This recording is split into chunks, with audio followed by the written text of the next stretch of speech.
복음 22장 22절 더 23절부터 33절 함께 말씀을 합독하겠습니다. 부활이 없다 하는 사두개인들이 그날에 예수께 와서 물어가로되 선생님이여 모세가 일렀으되 사람이 만일 자식이 없이 죽으면 그 동생이 그 아내에게 장가들어 형을 위하여 후사를 세울지니라 하였나이다. 우리 중에 칠형제가 있었는데 마지 장가들었다가 죽어 후사가 없으므로 그의 아내를 그 동생에게 끼쳐두고 그 둘째와 셋째로 일곱째까지 그렇게 하다가 최후에 그 여자도 죽었나이다. 그런즉 저희가 다 그를 취하였으니 부활 때 일곱 중에 네 아내가 되리이까? 예수께서 대답하여 가라사대 너희가 성경도 하나님의 능력도 알지 못하는 거로 오해하였도다. 부활 때에는 장가도 아니가고 시집도 아니가고 하늘에 있는 천사들과 같으니라.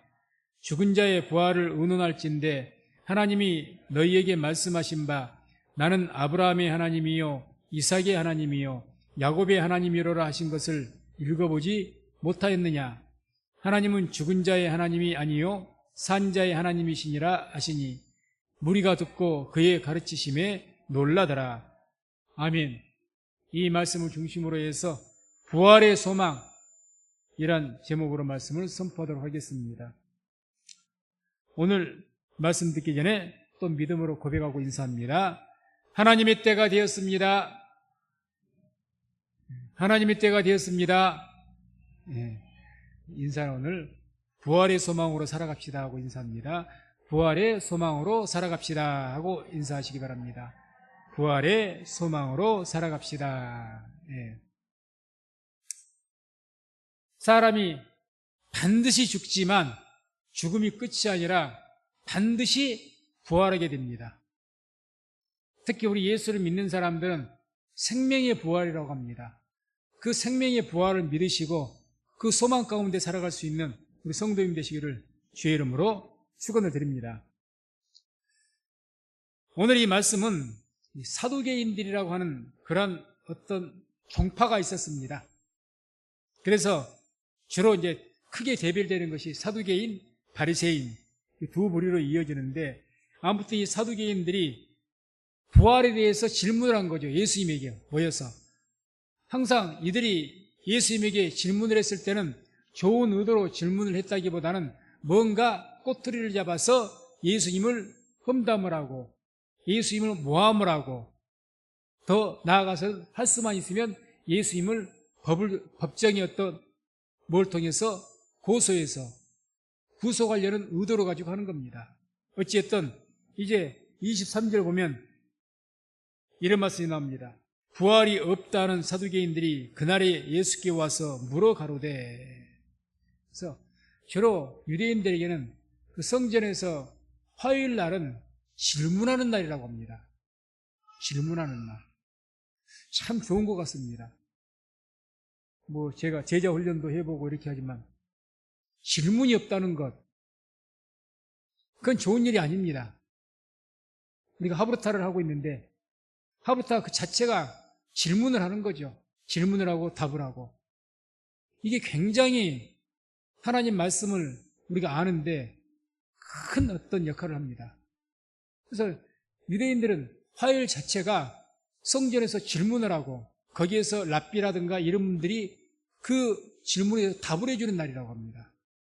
그래서 이제 화요일이기 때문에 이 사두개인들이 와갖고 처음 보면 성경을 보면 이 사두개인들은 어떤 것이 아니라 헤롯 땅에서부터 또는 바리새인들에서부터 차근차근 질문을 했습니다. 거기서 주님께서 지혜롭게 다 대답을 하셨고 마지막에 사두개인들이 부활에 대해서 질문을 한 겁니다. 이들은 부활이 없다. 부활을 믿지 않는 사람들이었습니다. 그래서 이 부활이 없다는 것을 나름대로 질문을 통해서 입증을 시켜보려고 질문을 한 겁니다. 그래서 나오는 질문이 24절에서 28절까지의 내용이죠. 내용은 어떤 겁니까? 어떤 사람에게 7 아들이 있었습니다.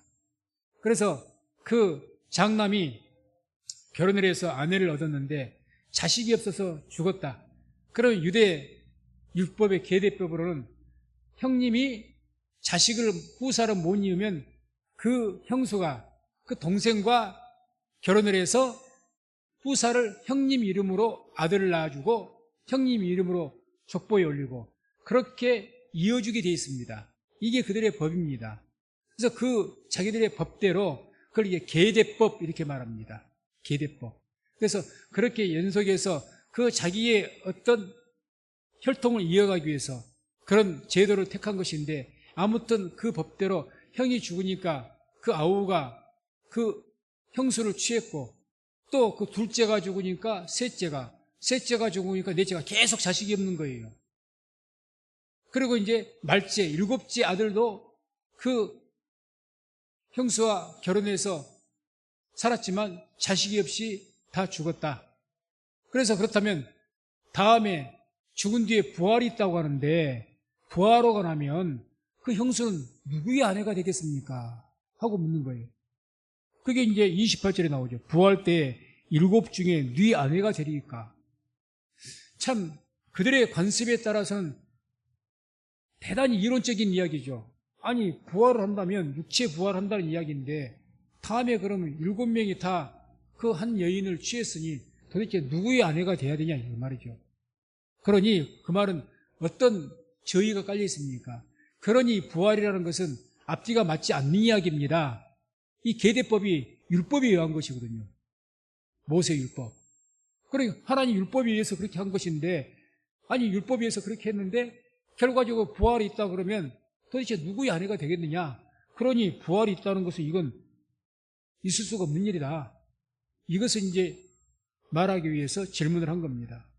그래서 이 사두개인들은 사도행전 23장 8절을 보면 이런 말씀이 나오죠.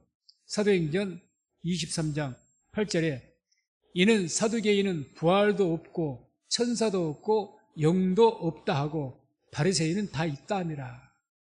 그래서 이 사두개인들은 부활도 없고 부활만 없는 것이 아니라 천사도 없고 영도 없다. 한마디로 부활이나 영적 세계를 전혀 믿지 않았습니다. 믿지 않았어요. 오늘날도 교회를 다니면서 부활, 천사, 또 영적인 세계, 하나님의 나라, 심판, 재림 이런 걸 믿지 않는 사람들도 더러 있습니다. 사두개인들이 그랬다는 거죠. 사두개인들이. 그래서 아니 사두개인들은 어떤 사람들이면 유대인들이고 사두개인이라는 것은 어떤 사람들을 사두개인이라고 말한가 하면 옛날 다윗왕 시대에 사독이라는 제사장이 있었어요. 사독. 이 사독이라는 제사장의 이름을 따서 제사장파라고 해서 사두개인이라고 한 겁니다. 그렇게 사두개인파는 주로 제사장의 그 혈통에 속해 있는 사람들이 모인 집단이에요. 그 모인 집단이 정치적인 집단이 돼가지고 로마 정권과 결탁을 해서 제사 중심으로 그래서 로마 정권과 결탁을 해서 이 제사 중심을 통해서 여러 가지로 성전을 통해서 많은 유익을 취했던 그런 집단입니다. 그래서 굉장히 세속화가 되어서 이 사두개인들이 제사장들임에도 불구하고 당시의 유대 백성들에게 지지를 받지 못했습니다. 존경받지를 못했습니다. 그러나 반대인 이 바리새인들은 다 있다고 믿는 거예요.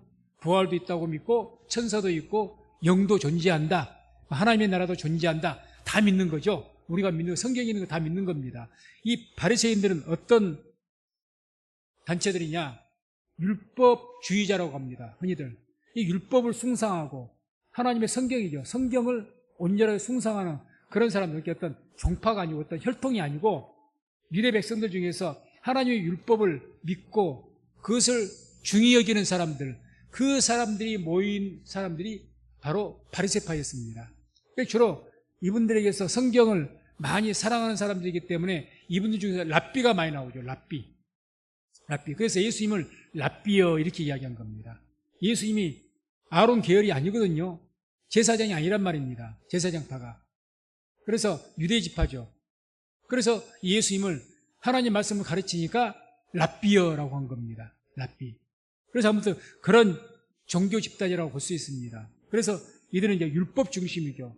하나님 말씀 중심이다 보니까 성경에 나온 대로 부활도 그대로 믿고 천사도 믿고 또는 영적 존재도 믿고 다 성경에서 말한 것은 다 믿는, 성경대로 믿는 그런 종교 단체가 바리새파였습니다. 다만 이게 너무 율법주의로 가서 이제 복음과 부딪혀서 그렇지 아무튼 그런 바리새인. 그렇기 때문에 이 사두개인들은 제사장파, 자기 조상 대대로부터 아론의 계열로서 제사장 지파이기 때문에 그냥 아버지가 제사장이고 나도 제사장인 거예요. 제사장파.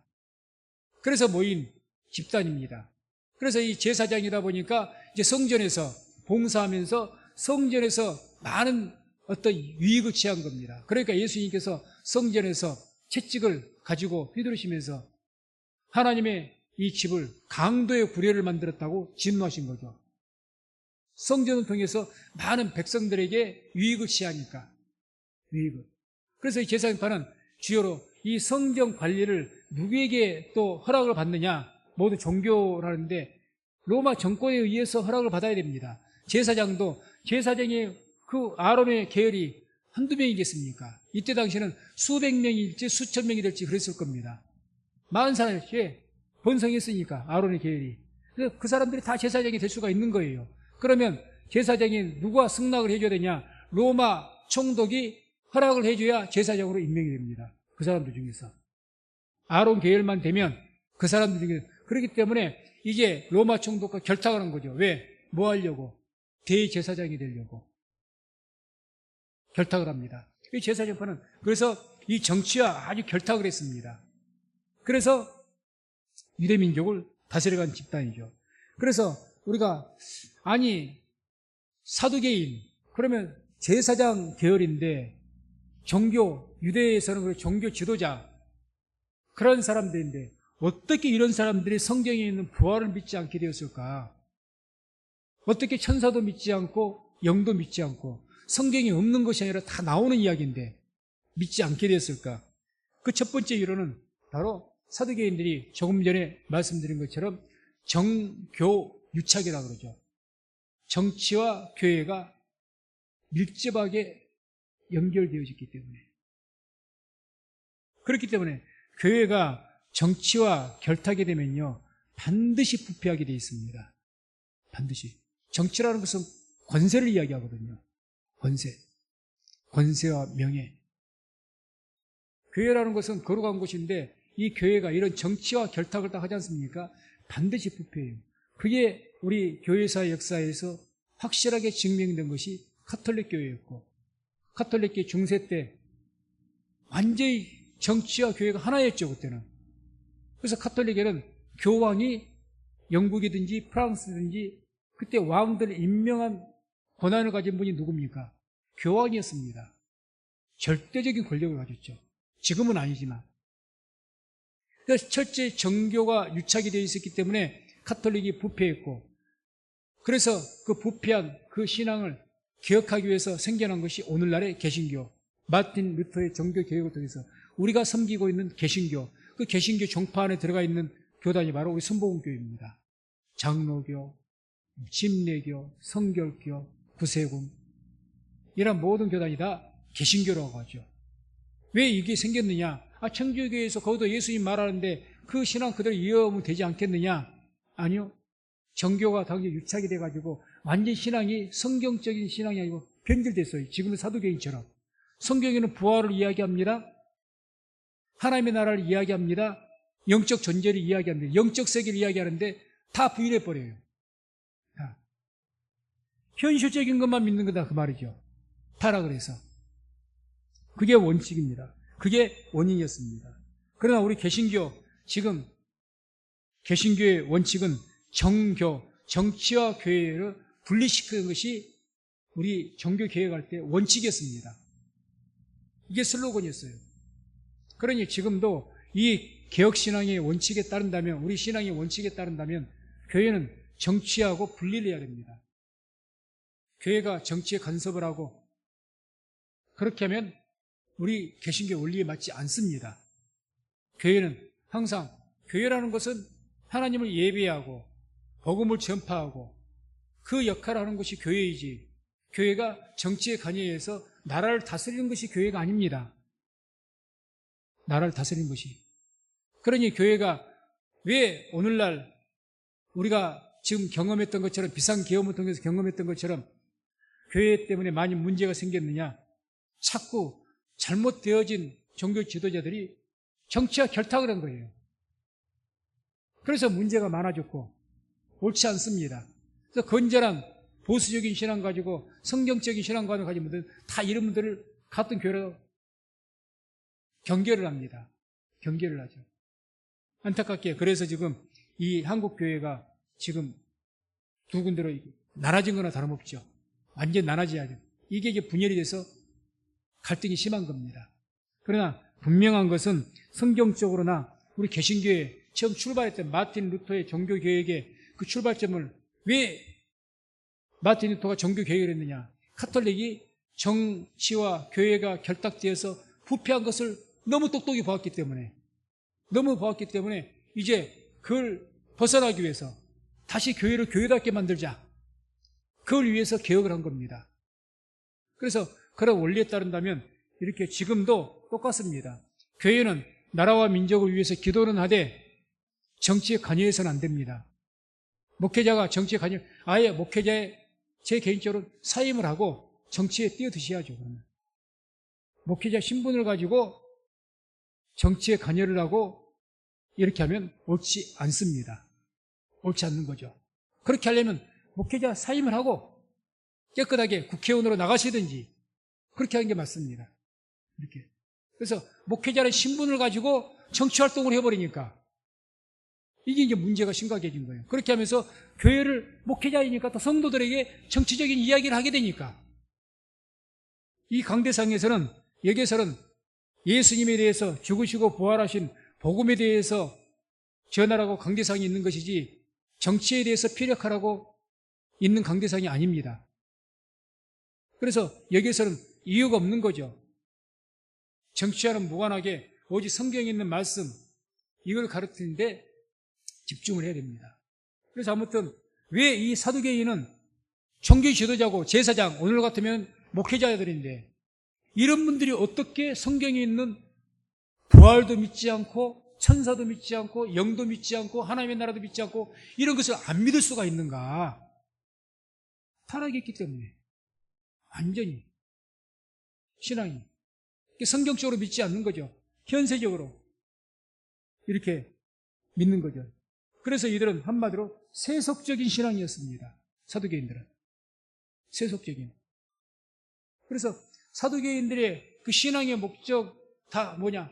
다 자기들이 제사장으로서 하나님을 섬기고 그렇게 잘 섬기는 것도 뭘 위해 섬기느냐? 이 세상에서 축복받는 삶, 쉽게 표현하면 이 세상에 보다 더 잘 누리는 삶, 여기에 초점이 맞춰진 사람들이 사두개파였습니다.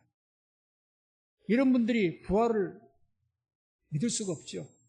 아니 인정하고 싶지 않겠죠. 이 현실, 이 세계가 좋으니까 여기에서 내가 좀 더 누리는 것, 더 많이 얻는 것, 여기에 중점을 두는데 어떻게 그런 분들에게 성경에서 말씀하는 부활이 귀에 들어오긴 하겠습니까? 그게 믿어지긴 하겠습니까? 주님께서 심판하신다, 재림하신다, 하나님의 영원한 나라, 영생이 있다, 이런 것이 귀에 들어오긴 하겠습니까? 돈을 숭상하고 권력을 숭상하고 이 세상의 것을 추구하는데 예나 오늘이나 똑같습니다. 그래서 오늘날에도 우리 교회 안에서 사두개파적인 그런 신앙관을 가진 분들도 계시고 바리새파적인 신앙관을 가지고 있는 그런 분들도 계십니다. 우리 성민교회는 바리새파와 같이 하나님 말씀을 중시하는 그러한 신앙관을 가지고 부활도 온전히 믿고 하나님의 나라도 믿고 영생도 믿는 우리 모든 성도님 되시기를 주의 이름으로 축원을 드립니다. 자, 우리가 예수님을 믿는 이유가 뭘까요? 여러분들은 왜 예수님을 믿습니까? 예수 믿어서 복 받는 것도 귀하지만 예수 믿는 가장 중요한 목적은 뭡니까? 내 영혼이 구원받고 영생을 얻는 겁니다. 이것이 가장 크고 중요한 목적입니다. 이걸 빼면 예수 믿을 이유는 없습니다. 이유가 없는 거죠. 이것이 우리의 목적이 돼야 되죠. 이 목적이 잘못되어 버리면 사두개파와 같은 그런 신앙관을 가지기 때문에 아무리 이런 부활절 절기 때마다 주의 부활을 찬양하며 하나님을 예배한다 할지라도 그 진심으로는 부활 믿지 않습니다. 이들 사두개파가 말했던 것처럼 말이 안 돼. 세상적으로 이야기하면 말이 안 되는 이야기잖아요. 어떻게 죽은 자가 살아납니까? 사두개파가 말한 것처럼 아니 율법대로 이렇게 일곱 형제가 계속 한 아내를 가지고 일곱 남자가 다 한 아내를 가지고 취해서 살았는데 부활하면 누구 아내가 됩니까? 이론상 맞지 않지 않습니까? 죽은 자가 어떻게 부활합니까? 그 말이 더 맞는 말이지. 왜? 영적인 세계에서 전혀 이해하지 못하기 때문에. 그러나 성경은 다 영적인 이야기를 하는 것이지 육적인 이야기를 하는 것이 성경이 아니지 않습니까? 성경에서 육적인 이야기, 세상에서 살아가는 비법을 찾으려고 한다면 잘못 찾았습니다. 번지수를. 성경은 세상에서 잘 사는 비법을 말해주는 것이 성경이 아닙니다. 성경은 오직 우리가 말씀 통해서 예수를 믿고 영혼 구원을 받는 길, 하나님께로 가는 길을 제시하고 알려주는 것이 성경인 줄로 믿습니다. 성경에서 어떤 인간적인 교훈을 얻으려고 목적 삼는다면 아니 인간적인 살아가면서 지혜를 얻고 물론 그런 부분도 있습니다. 그게 목적이 아니라는 거죠. 번지수를 잘못 찾았다는 거죠. 오직 성경은 영적인 이야기를 하고 있습니다. 영적인 이야기. 그래서 우리 성도님들은 정말 바리새파가 어찌됐든 율법주의에서 문제였지 누구보다도 율법을 사랑했던 분들입니다. 메시아를 제대로 깨닫지 못해서 복음을 깨닫지 못해서 그렇지. 그런 것처럼 우리 성도님들도 성경을 사랑하시고 성경대로 부활을 믿고 성경대로 예수님 믿을 수 있는 우리 성도님 되시기를 주의 이름으로 축원을 드립니다. 그래서 이들에게 주님께서 뭐라고 하십니까? 오늘 29절에 이렇게 말씀합니다. 예수께서 대답하여 가라사대 너희가 성경도 하나님의 능력도 알지 못하는 거로 오해하였도다. 너희가 성경도 하나님의 능력도 알지 못했다. 참, 이게 기가 막힌 일이죠. 이게 일반 성도들에게 이런 이야기 했으면 성도니까 그럴 수가 있다고 해요. 근데 지금 누구에게 하는 이야기입니까? 사두개인들, 제사장들, 오늘날 같은 목사들이에요. 목사들 앞에서 너가 성경도 모르고 하나님 능력도 모른다. 이같이 기가 막히고 수치스러운 말은 없을 겁니다. 아니, 성도에게 이런 말을 했다면 이해가 한다니까요. 아니 목사예요. 근데 이들에게 하신 말씀이죠. 성경도 모른다. 하나님 능력도 모른다. 이렇게 질타하신 겁니다. 성경에서는요 명백하게 부활을 증거합니다. 뚜렷하게 두리뭉실하게 말씀한 게 아닙니다. 암시적으로도 부활을 암시하는 내용들이 많이 있지만 명백하게 부활을 말씀하시는 내용 한 두 가지만 보게 되면 이사야서 26장 19절에 보게 되면 이런 말씀이 나옵니다. 이사야서 26장 19절. 자, 함께 말씀을 함께 합독하도록 하겠습니다. 주의 죽은 자들은 살아나고 우리의 시체들은 일어나리이다. 티끌에 거하는 자들아 너희는 깨어 노래하라. 주의 이슬은 빛난 이슬이니 땅이 죽은 자를 내어 놓으리로다. 아멘. 뭐라고 하죠? 주의 죽은 자들은 살아나고 우리의 시체들은 일어나리이다. 뭘 말하는 겁니까? 부활을 말한 겁니다. 이 말씀이 부활을 말하지 않고 다른 것으로 이해가 되십니까? 명백하게 부활을 이야기하잖아요. 명백하게. 너희는 깨어 노래하라. 주의 이슬은 빛난 이슬이니 땅이 죽은 자를 내어 놓으리로다. 지금 부활을 말씀한 거잖아요. 아니라고 생각하십니까? 성경에 기록되어 있는 이야기예요. 성경에. 그러니까 너희가 성경도 모른다고 말이에요. 성경이 너무 명백하게 부활을 말하지 않느냐. 근데 부활이 없다고? 다니엘서 12장 2절에도 이런 말씀이 나오죠. 땅의 티끌 가운데서 자는 자 중에 많이 깨어 영생을 얻는 자도 있겠고 수욕을 받아서 무궁히 부끄러움을 입을 자도 있을 것이며. 아멘. 땅의 티끌 가운데서 자는 자, 죽은 자를 말하죠. 많이 깨어서 부활한다는 이야기입니다. 영생을 얻는 자도 있겠고 영생 이야기합니다. 부활 이야기합니다. 수욕을 받아서 무응이 부끄러움을, 이건 뭘 말하겠어요? 심판받을 자들 이야기하겠죠. 그런 자들도 있을 것이다. 부활을 말하고 영생을 말하고 심판을 말합니다. 성경은 명백하게 이러한 내용들을 말씀하신다는 거죠. 그런데 종교 지도자였던, 유대 지도자였던 사두개인들이 이걸 믿지 않았다는 거죠. 왜? 그들의 신앙이 세속화가 되었기 때문에. 세속화가. 그래서 하나님 말씀으로 백성들에게 가르치고 그들을 인도하기보다는 정치와 결탁이 돼가지고 정치하는 데 바쁘신 거죠. 그리고 정치 세력을 얻어서 오늘날도 마찬가지죠. 무슨 파, 지금도 교계에서도 정치적으로 관여를 하는 그런 대표적인 목사라고 하는 분들이 두 파가 또 나눠져 갖고 자기들끼리 이런 사태를 보이는 겁니다. 그분들이 정말 부활을 믿고 심판을 믿을까요? 그러면 그렇게 할 수가 있을까? 어려울 것 같습니다. 어려울 것 같아요. 너희가 성경도 모르고 하나님의 능력도 알지 못한다.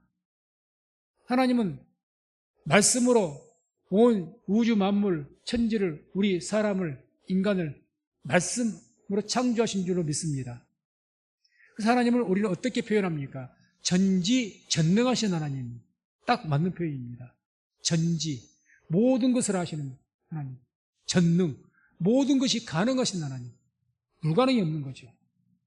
그러니 말씀 한마디로 우주 만물을 창조하셨으니까 무에서 유를 창조했다고 그러죠. 무에서.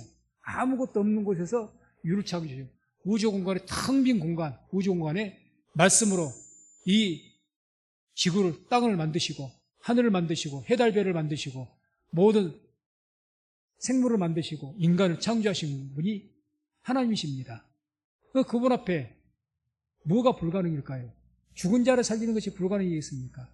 없는 것을 만들어서 없는 인간을 흙을 빚어서 코에 생기를 불어넣어서 지금의 인간을 만드셨는데 그분에게 사람이 죽었다고 그 죽은 사람을 다시 살리는 것이 어렵겠습니까? 창조한 것보다 훨씬 쉽지 않을까요? 훨씬. 하나님 앞에는 어려운 것이 없겠지만, 그래서 그런 하나님의 능력을 너희가 안다면 그럴 수가 없는 것이다. 너희들 지금 하나님 믿냐 그 말이죠. 입으로만 하나님 믿는다고 하지 마라. 정작 하나님의 능력을 믿지도 않으면서 입으로만 주여 주여 하지 마라. 하나님 능력 너희가 믿냐 그 말이죠. 그것도 모른다 그 말이죠. 에스겔서 37장 9절 10절 보면 에스겔서 37장은 에스겔의 환상으로 유명한 내용입니다. 에스겔에게 하나님께서 환상을 통해서 공동묘지로 그를 이끌고 가십니다. 공동묘지에는 이스라엘 사람들은 우리같이 매장을 하는 것이 아니라 그저 돈이 있는 사람은 산이라도 사서 동굴을 파서 거기에 가족묘를 만들지만 가난한 사람들은 골짜기에다가 시체를 그냥 던져놓습니다. 그래서 그 에스겔 골짜기가 공동묘지예요. 그러니까 그곳에 시신을 갖다가 다 거기에 안장을 시켜 그냥 땅에 그냥 버려두기 때문에 거기에는 해골뼈 바가지들이 많습니다. 그것을 가서 보여주면서 이 에스겔에게 하나님께서 인자야 이들이 살겠느냐고 묻는 거죠. 그렇게 말씀하시고 주인께서 너는 내 말을 그대로 되어내라. 하나님 말씀을 그대로 선포해라. 어떤 말씀이에요? 생기야 들어가라. 명령을 하는 거죠. 생기. 성령을 이야기합니다. 하나님의 영은 이 죽은 자 마른 뼈들에게 들어가라. 그러면 살아나게 될 것이다. 그렇게 명령들을 대언했습니다. 그랬더니 또 내게 이르시되 너는 생기를 향하여 대언하라. 생기에게 대언하여 이르기를 주 여호와의 말씀에 생기야 사방에서부터 와서 이 사망을 당한 자에게 불어서 살게 하라 하셨다 하라. 10절. 이에 내가 그 명대로 대언하였더니 생기가 그들에게 들어가매 그들이 곧 일어나서 서는데 극히 큰 군대더라. 아멘. 자, 머릿속으로 상상해 보시기 바랍니다. 공동묘지에 수십 년 전부터 죽어서 썩어버린 이제 뼈밖에, 해골 바가지밖에 남지 않는 해골 더미들이 가득 있습니다. 수천 개. 그곳에 그 마른 뼈들에게 하나님 말씀으로 생기야 들어가라. 그랬더니 하나님의 생기가 그 해골 바가지에게 들어가서 다시 살이 피고 핏줄이 피고 가죽이 덮여서 육체를 가지고 살아났다. 그랬더니 그 수천 명의 죽은 자들이 다 살아났다. 큰 군대가 되었다. 부활을 말한 것 아닙니까? 죽은 자를 살리신 부활을 명백하게 이야기한 거죠. 죽은 자를, 마른 뼈를 살리신 하나님의 능력을 말씀하신 것인데 너희가 그런 하나님의 능력도 모른다. 성경에는 얼마나 하나님의 능력이 많이 나타납니까? 모세를 통해서 얼마나 많은 기적을 베푸셨고 예수님께서 이 땅에서 또 얼마나 많은 기적들을 베푸셨습니까? 너희가 그걸 모른다. 오늘날도 사두개인과 똑같은 그런 세속적인 신앙 갖고 있으면 입으로는 주여 주여 부활의 예수님을 찬양하지만 진심으로는 믿지를 못합니다. 진심으로. 또 부활을 바라지도 않습니다. 세속주의 신앙은 이 세상이 전부이기 때문에, 이 세상이 전부라고 생각하기 때문에 죽으면 끝이라고 생각하죠. 내 육체가 죽으면 끝이야. 그러니 흔히 유행가처럼 노세 노세 젊어서 노세입니다. 놀아도 젊어서 건강할 때 놀아야지. 돈 있으면 뭐하냐? 돈 있어도 병들고 늙어지면 요양병원에 가서 누워 있어야지. 뭔 소용이 있겠느냐? 그러니까 젊어서 놀자는 거죠. 왜? 죽으면 끝이니까. 그게 사두개파의 생각이었어요. 오늘날도 똑같습니다. 예수를 믿어도 사두개파와 똑같이 세속주의적인 신앙 가지면 똑같습니다. 부활 바라지도 않습니다. 기대도 하지 않습니다. 하나님의 나라 별 관심 없습니다. 오직 이 땅에서 내가 사는 주식이 얼마나 오른가? 내가 사는 땅값이, 아파트값이 얼마나 오른가? 내가 어디 가면 얼마나 더 월급을 더 받을 수가 있겠는가? 내가 무슨 장사를 하면 내가 더 이익을 많이 볼 것인가? 여기에만 관심이 있죠. 그러면 성경대로 믿지 못합니다. 성경대로. 그래서 우리 성도님들은 사두개파와 같은 그런 존재가 절대 안 됩니다. 바세파와 같이 말씀 중심으로 그 말씀을 통해서 부활도 믿고 영생도 믿고 하나님의 나라도 믿고 재림도 믿고 심판도 믿고 하나님의 영원한 세계에 대해서 다 믿을 수 있는 우리 성도님 되시기를 주의 이름으로 축원을 드립니다. 잘 믿어지지 않는다고요. 저도 그랬습니다. 저도. 사람이 인간인데 이런 말도 안 되는 소리가 그냥 믿어진다면 그 사람이 조금 이상한 분이에요. 어떻게 하면 믿어지느냐? 믿음은 들으면서 난다고. 계속 듣다 보면 믿어집니다. 이게 제 신앙관에서 답입니다. 듣다 보니까 믿어져요. 듣다 보니까. 그냥 들어요.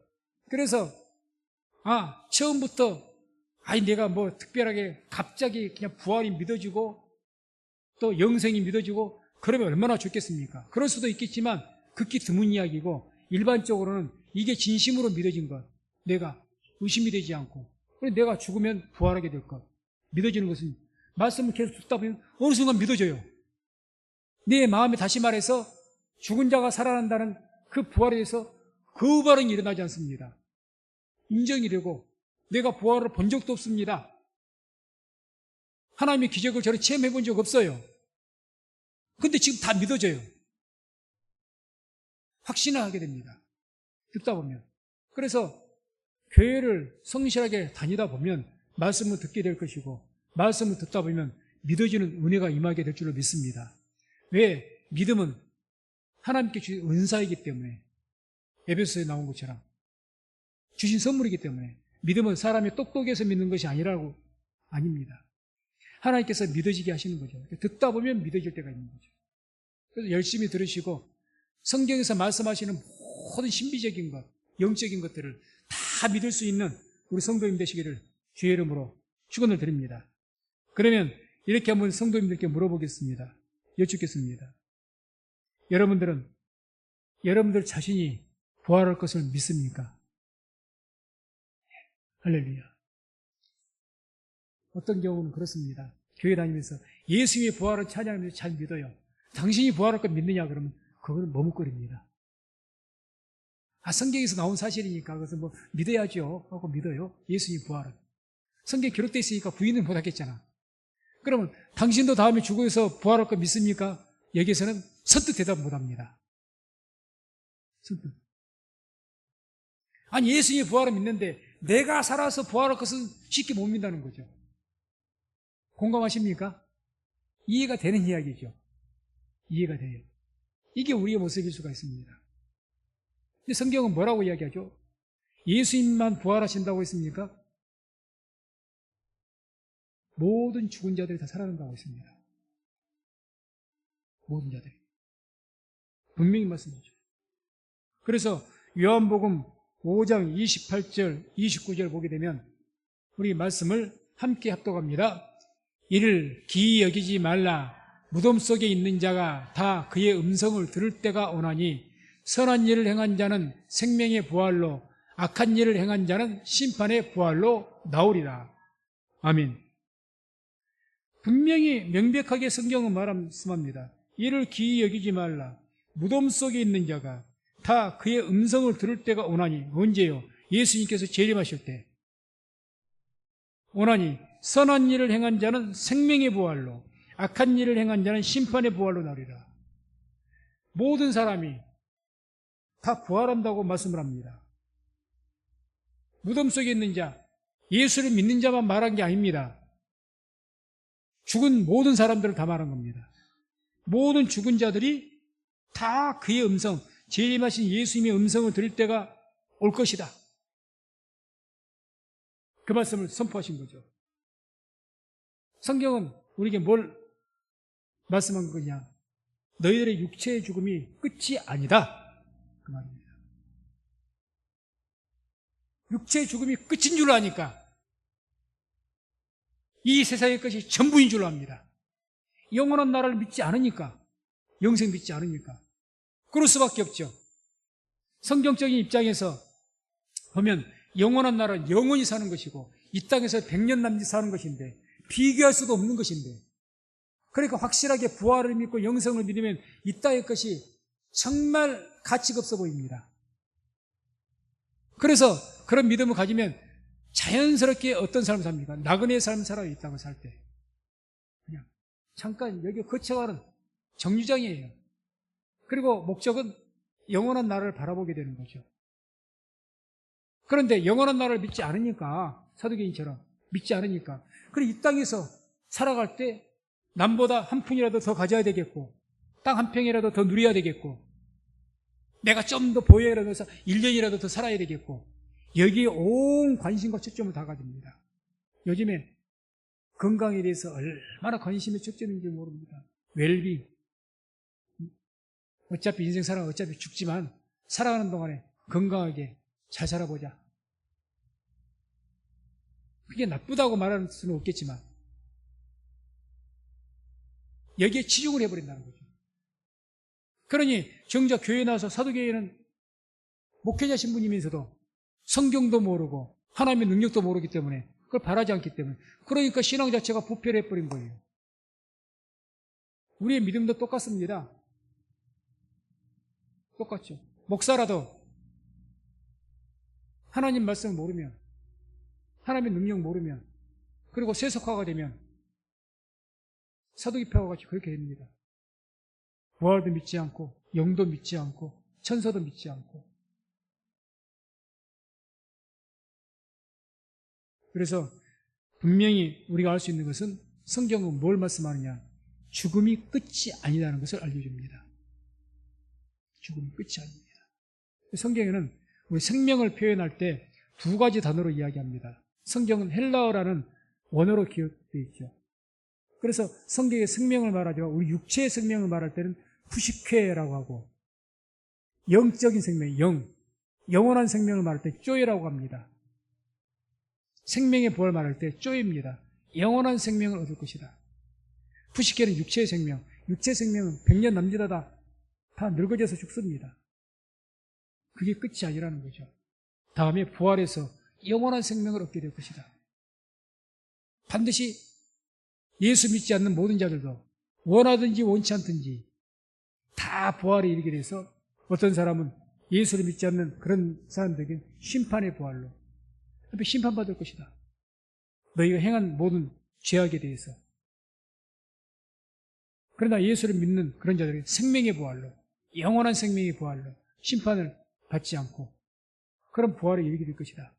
분명히 말씀을 합니다. 그래서 예수께서 우리에게 뭐라고 말씀합니까? 나는 부활이요 생명이라고 말씀합니다. 그게 요한복음 11장 25절에 예수께서 가라사대 나는 부활이요 생명이니 나를 믿는 자는 죽어도 살겠고, 예수를 믿는 자는 죽어도 살겠다. 영원히 산다는 이야기죠. 생명의 부활에 이르게 된다는 겁니다. 생명의 부활. 그래서 마지막 로마서 8장 11절 말씀 한번 같이 한번 읽고 마치도록 하겠습니다. 8장 11절 함께 읽습니다. 예수를 죽은 자 가운데서 살리신 이의 영이 너희 안에 거하시면 그리스도 예수를 죽은 자 가운데서 살리신 이가 너희 안에 거하시는 그의 영으로 말미암아 너희 죽을 몸도 살리시리라. 아멘. 예수를 믿는 자는 우리 안에 살리는 영이신 성령이 함께 하시기 때문에 우리의 죽은 몸도 다시 살리시는 그런 역사가 있는 줄로 믿습니다. 죽음이 끝이 아닙니다. 반드시 모든 사람은 부활에 이르게 될 것이고 예수를 믿는 자는 생명의 부활로, 그렇지 않는 자는 심판의 부활이 있을 것입니다. 우리 성도님들 주 예수를 믿고 또 이 땅을 살아가면서 생명의 부활을 바라보고 그 소망 가운데 하늘의 비전을 삼고 살아가는 우리 성도님 되시기를 주의 이름으로 축원을 드립니다. 기도하겠습니다. 하나님